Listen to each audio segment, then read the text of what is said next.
All right, it's our turn. See if Okay, the this is plan just works. a sample of us climbing down some of the rocks.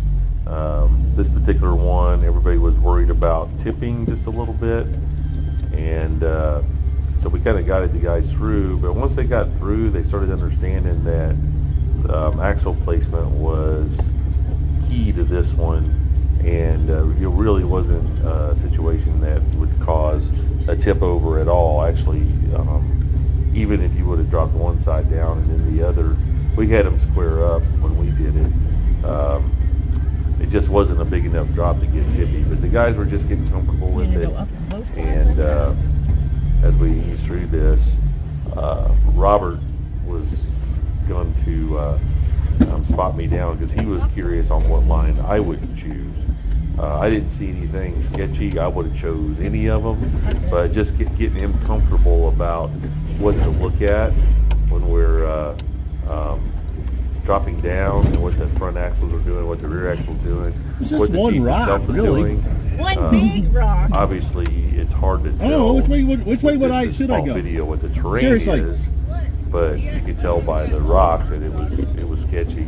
This one was just an angled shelf, and no, I want you to spot me.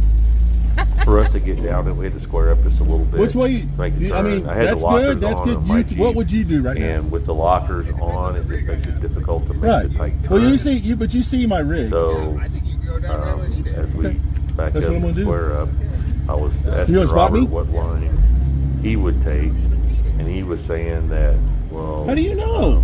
yeah, it depended on the rig. I said, okay, well, you know my rig, what line should I take? And I had him spot me down. So as we square up, he's kind of giving me instruction on where to put my tire placement. And I wanted him just to give me that spot so he could watch what my Jeep was doing when I tipped the obstacle, so he would feel comfortable about not watching only you. spotting, but how to place his wheels and where to put the axles and what the Jeep is going to do as it drops down. His Jeep is leaf sprung, and with the leaves it acts a little bit different. Not as bad as I thought. It was still full stuff. But yep, Robert gave me a good spot.